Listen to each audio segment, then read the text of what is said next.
الحمدللہ رب العالمین والصلاة والسلام علی نبینا محمد وعلی آلہ وصحبہ اجمعین، اما بعد۔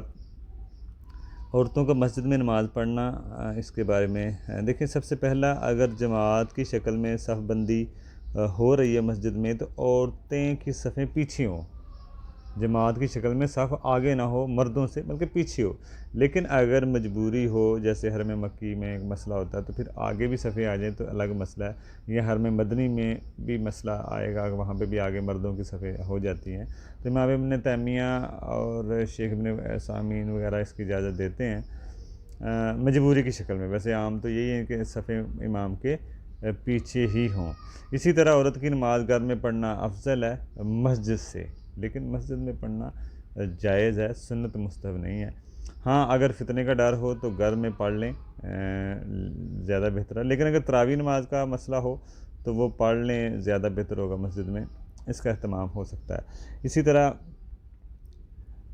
ہاں، اگر جائیں عورتیں تو پردے کی شکل میں، پردے کی شکل میں یہ عورتوں کو دیکھنا ہوگا کہ عورت کو مسجد میں جانا ہو تو پردہ اس پہ کرنا ہوگا۔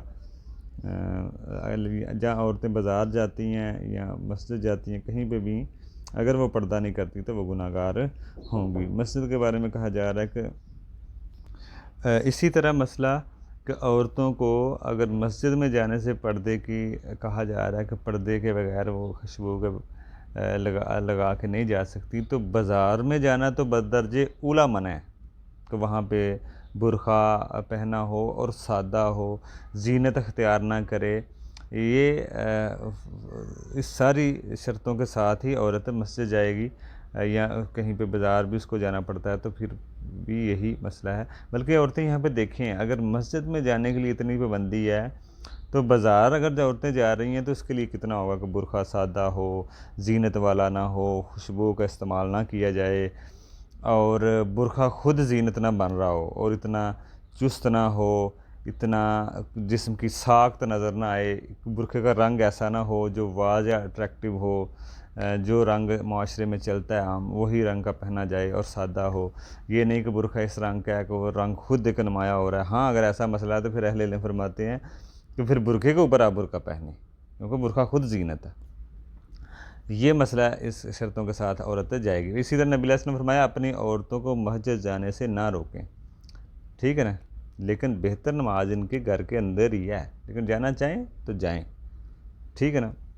اس حدیث سے پتہ چلتا ہے کہ عورت اپنی نماز گھر میں ہی پڑھنا چاہیں تو پڑھیں، ٹھیک ہے نا۔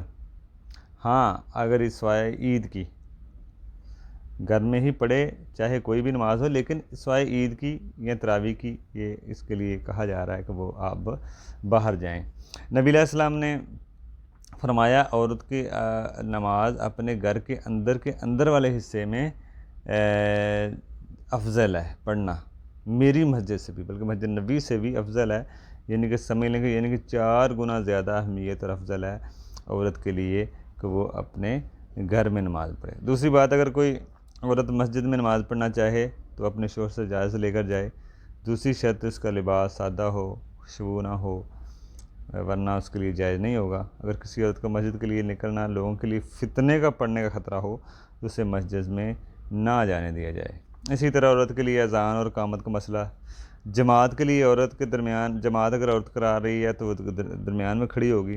عورتوں کے لیے اذان اور اقامت سنت نہیں ہے، اختلافی مسئلہ ہے، جمہور اسی کے قائل ہیں، علامہ ابن باز اسی کے قائل ہیں، دوسرے شیخ الالبانی اس قائل ہیں کہ اذان اور اقامت کے لیے وہ قائل ہیں، لیکن بہت سارے لوگ ہیں وہ ان کے کہتے ہیں نہ ان کی اذان ہے نہ اقامت ہے، ٹھیک ہے نا۔ لیکن واضح کوئی دلیل نہیں ملتی، بلکہ اہل حدیث علماء کا فتویٰ یہی ہے کہ اذان اور اقامت نہیں ہے عورتوں کے لیے، ٹھیک ہے نا، اذان نہیں ہے۔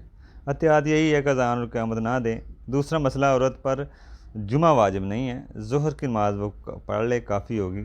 اگر جمعہ پڑھنا ہو تو اس کے لیے بھی پھر وہی حکم ہے، غسل کر لے، جیسے عورتیں بھی غسل کریں۔ اور اسی طرح عورت کا عیدگاہ جانا جائز ہے، اگر فتنے کا خطرہ ہو تو پھر نہ جایا جائے، خاص کر جو جوان عورتیں ہیں ان کا اگر فتنہ بن رہا ہو کوئی تو پھر ان کو روکا جائے۔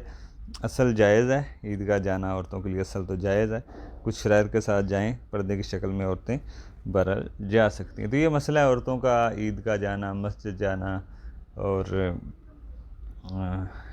تراویح کے لیے جانا، یہ سارے مسائل بیان کیے گئے ہیں۔